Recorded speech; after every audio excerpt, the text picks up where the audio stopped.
Hello दोस्तों, मैं आपका दोस्त रोशन गुप्ता। मैं फिर से आ चुका हूँ आज एक नई वीडियो के साथ। और आज हम बात करेंगे बहुत इंपॉर्टेंट टॉपिक के ऊपर में, जो मुझसे कई बार एक ही सवाल बहुत बार रिपीट किया गया है कि हम कितनी लिस्टिंग कर दें कि हमारे पास 100 ऑर्डर 50 ऑर्डर डेली आ जाएं। तो देखो, मैं आपको पहले तो क्लियर कर दूं कि ऐसा कुछ भी नहीं है कि हम फिक्स नहीं होता कि अगर हमने 50 लिस्टिंग कर दी तो हमारे पास 10 ऑर्डर आ जाएंगे, हम 1000 लिस्टिंग कर दे तो हमारे पास 100 ऑर्डर आ जाएंगे। ऐसा कुछ भी फिक्स नहीं होता है कि हम इतनी लिस्टिंग करें तो इतने ऑर्डर आएंगे। सबसे पहले तो ये आपको क्लियर होना चाहिए कि ऐसा कुछ भी फिक्स नहीं है। तो अब बात होती है कि हमें फिर भी कितनी लिस्टिंग कर देनी चाहिए, किस प्लेटफॉर्म पे कैसे लिस्टिंग करनी चाहिए, सारा कुछ डिटेल में आज हम बात करेंगे। तो अभी हम जो बात करेंगे 3 प्लेटफॉर्म के बारे में बात करेंगे, अमेजॉन, फ्लिपकार्ट और मीशो, जो कि सबसे ज्यादा अभी कस्टमर है, जिनके पास सबसे ज्यादा सेलर भी इन्हीं के पास है और सबसे ज्यादा सेल इन्हीं पे निकलती है अभी। तो मैं आपको बता दूं कि ये तीनों प्लेटफॉर्म जो है आप अलग अलग तरीके से काम करते हैं। अगर आप सोचो कि जिस तरीके से हम पे सेल अगर आ रही है आपके आप फ्लिपकार्ट पे मान लीजिए सेल करें, आप सोच रहे हैं कि फ्लिपकार्ट पे हमारे पास जिस तरीके से सेल आ रही है हम उसी तरीके को यूज करके हम पे मीशो पे सेल आ जाएगी, अमेजॉन पे सेल आ जाएगी, तो ऐसा बिल्कुल भी नहीं होने वाला आपका। देखिए, 3 प्लेटफॉर्म है, तीनों अलग अलग तरीके से काम करते हैं, तीनों पे अलग अलग तरीके से ऑर्डर आपको लाने पड़ेंगे और तीनों को ऑर्डर लाने के लिए आपको 3 तरीके की स्ट्रेटेजी यूज करनी पड़ेगी। तो आज हम उसी पे बात करेंगे कि आपको किस प्लेटफॉर्म पे किस तरीके से काम करना है और कितनी लिस्टिंग करनी है, ये सारा कुछ हम डिटेल में बात करेंगे आज। तो सबसे पहले हम बात कर लेते हैं मीशो की। तो अगर आप मीशो पे सेल करते हैं तो सबसे पहले आपको ये बात क्लियर होनी चाहिए कि उसमें लिस्टिंग का कोई भी खेल नहीं है। अगर आप 50 लिस्टिंग कर दो, 100 लिस्टिंग कर दो, 200 कर दो, 1000 कर दो, आपके ऑर्डर नहीं आएंगे। अगर आपने एमआरपी अगर आपने उसका प्राइस ज्यादा रखा है तो देखिए, मीशो जो है वो उस पर अगर कोई कस्टमर जाता है तो 99% जो कस्टमर जाता है वो सस्ता प्रोडक्ट लेने ही जाता है। तो अगर आपको मीशो पे ऑर्डर चाहिए, अगर आपके लिस्टिंग 5 है, अगर आप उस प्रोडक्ट को सस्ता दे सकते हो तभी आप मीशो पे लिस्ट करिए उसको। अगर आप उस प्रोडक्ट को सस्ता नहीं दे सकते तो फिर आपको मीशो पे लिस्ट करने का कोई फायदा नहीं है। आपका बहुत ज्यादा होगा तो आपने अगर मान लीजिए 1000 लिस्टिंग भी कर रखे है तो आपको 10 ऑर्डर 15 ऑर्डर मैक्सिमम आ जाएंगे, अगर आप हाई रेट पे उसको सेल करते हैं, हाई प्राइस पे।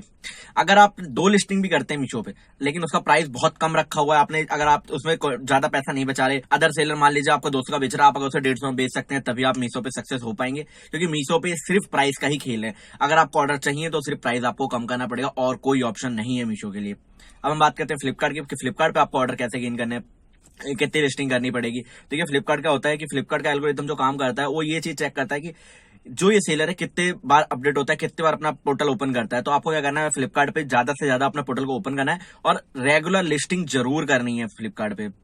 आपको डेली या फिर आप 2 दिन में अगर करते हो तो 2 दिन में एक लिस्टिंग, या 3 दिन में करते हो तो 3 दिन में एक लिस्टिंग, लेकिन आपको लिस्टिंग जरूर करनी है, क्योंकि फ्लिपकार्ट पे जो ऑर्डर आते हैं वो लिस्टिंग के ऊपर ही आते हैं कि अगर आप रेगुलर अपडेट हैं और रेगुलर लिस्टिंग करते हैं तो आपके पास ऑर्डर दिन बे दिन बढ़ते चले जाएंगे। फ्लिपकार्ट का तो सीन यही है। देखो, जहां तक अभी मेरा एक्सपीरियंस है, मैं आपको अपना एक्सपीरियंस शेयर कर रहा हूँ कि मेरे को भी 3 इयर्स हो गए हैं सेल करते हुए, तो मैं आपको वही चीज अपना एक्सपीरियंस शेयर कर रहा हूँ। तो फ्लिपकार्ट पे यही है कि आपको रेगुलर अपडेट रहना पड़ेगा। और फ्लिपकार्ट पे होता है कि आप एक्सप्रेस में अगर सेल कर रहे हैं तो आपके ऑर्डर आने के चांसेस बहुत ज्यादा बढ़ जाते हैं। अगर आपके पास 100 लिस्टिंग है, आपके अगर 2-4 ऑर्डर अभी आपके पास आ रहे हैं मान लीजिए 100 लिस्टिंग पे विदाउट एक्सप्रेस करे हुए, अगर आपने एक्सप्रेस में नहीं कर रखी अपनी लिस्टिंग, और वही अगर आप 100 लिस्टिंग को एक्सप्रेस में अगर कर देते हैं तो आपके पास मान के चलिए 15 ऑर्डर 20 ऑर्डर आ जाएंगे, आराम से इजीली आएंगे। तो इसलिए आपको क्या करना है, एक्सप्रेस में अपनी लिस्टिंग को रखना है।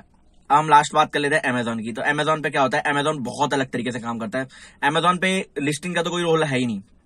अगर आपने 1000 लिस्टिंग भी कर दी ना, आपको एक भी ऑर्डर नहीं आने वाला, क्योंकि अमेजॉन का जो कस्टमर है ना वो सिर्फ क्वालिटी को देखते हैं कि क्या क्वालिटी आने वाली है, क्या रिव्यू है प्रोडक्ट के।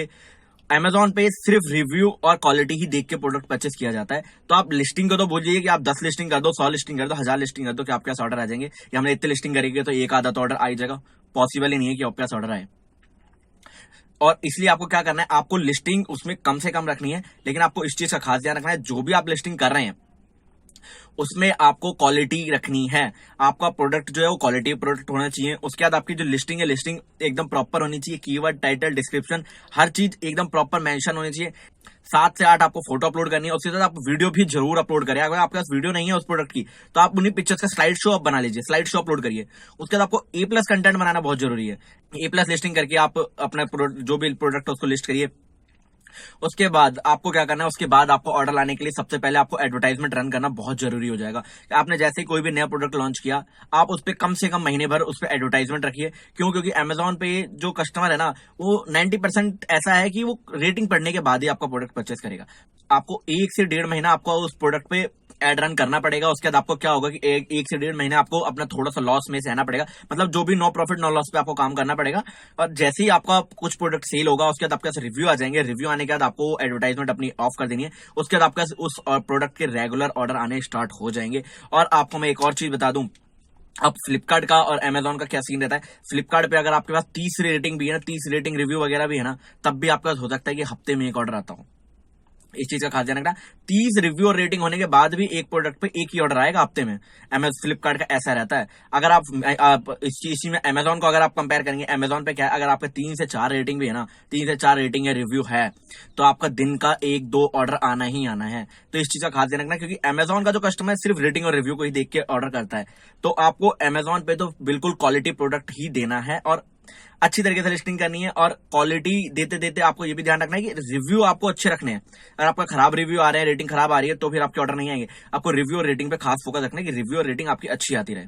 तो अभी आपको ये चीज क्लियर हो गया होगा कि ऐसा कुछ भी नहीं होता कि हमें इतनी लिस्टिंग करने का इतने ऑर्डर आएंगे, क्योंकि आपको मैंने बताया अभी कि तीनों प्लेटफॉर्म बहुत अलग तरीके से काम करते हैं। जैसे कि मैं आपको अभी फिर से बता दूं कि अगर आप अमेजोन पे लिस्टिंग कर रहे हैं तो अमेजोन पे आपको ज्यादा लिस्टिंग करने की जरूरत नहीं है, सिर्फ क्वालिटी लिस्टिंग करनी है और रिव्यू पे फोकस करना है कि आपके रिव्यू और रेटिंग आ जाए आपके किसी भी तरीके से, कि रिव्यू और रेटिंग आपको लाने। और कोई गलत तरीका यूज नहीं करना है आपने, कि आप सोचे कि चलो रिव्यू रेटिंग लाने हैं। तो बहुत से लोग क्या करते हैं, अपना पैकेट जो भी आपका ऑर्डर है, पैकेट में एक स्टिकर लगा दिया कि हम कैशबैक आपको दे देंगे, आप रेटिंग देना।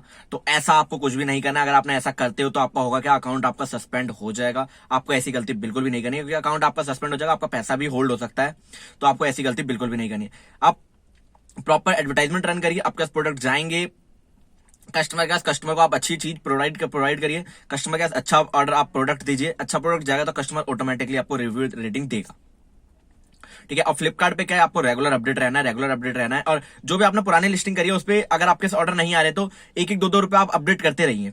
1-2 रुपए आप अपडेट करिए, स्टॉक अपडेट करिए, आपका लिस्टिंग क्या होगी फिर से रिफ्लेक्ट होगी और उसका फिर से वो ऊपर आने स्टार्ट हो जाएगी। क्योंकि अमेजॉन और फ्लिपकार्ट का क्या होता है कि जो भी अपने पुरानी लिस्टिंग करी हुई है वो क्या करता है, वो पीछे होल्ड करता जाता है, छोड़ देता है उनको, उन पर फोकस ही नहीं रहता। उसका एल्गोरिथम ऐसा काम करता है कि पुरानी लिस्टिंग है, अगर आप उस पर कुछ अपडेट नहीं करें ना तो आपकी लिस्टिंग वो दब जाती है पीछे। तो आपको क्या करना है, उसको धीरे धीरे 1-2 रुपए अपडेट भी करते रहना बीच बीच में, जिस पे ऑर्डर आपके नहीं आ रहे हैं। और मीशो का मैंने आपको बता ही दिया, अगर आप सस्ता बेच सकते हैं तभी है आपके लिए मीशो प्लेटफॉर्म, वरना आपके लिए है ही नहीं मीशो प्लेटफॉर्म। अगर आप किसी प्रोडक्ट को सस्ता नहीं बेच सकते तो मीशो पे सिर्फ सस्ता प्रोडक्ट ही बिकता है, जहां तक मेरा एक्सपीरियंस है अभी। और मैं भी वही प्रोडक्ट सेल करता हूं जो मैं सस्ता लाके बेच सकता हूं। तो आप भी उसी प्रोडक्ट पर फोकस करिए जो आप सस्ता लाके बेच सकते हैं। और अभी तक आपने हमारा अगर पुराना वीडियो नहीं देखा कि लिस्टिंग कैसे करनी है, A+ लिस्टिंग कैसे करनी है, एडवर्टाइजमेंट रन कैसे करनी है, मैंने बहुत सारी और भी वीडियोस बनाई हुई है जिससे आपको हेल्प होगी आपका बिजनेस ग्रो करने में। तो आप पुरानी वीडियो जाके आप हमारी देख सकते हैं। और अगर आपको ये वीडियो अच्छी लगी हो तो इस वीडियो को लाइक करें, शेयर करें, कमेंट करें और चैनल को सब्सक्राइब करना बिल्कुल भी ना भूलें, क्योंकि मैं अमेजॉन, फ्लिपकार्ट और मीशो से रिलेटेड ऐसी वीडियो नहीं लाता रहता हूँ। और आपको किसी और टॉपिक पे भी अगर वीडियो चाहिए तो आप मुझे कमेंट कर सकते हैं, मैं उस टॉपिक पे भी जल्दी से जल्दी वीडियो बनाऊंगा। Thank you for watching.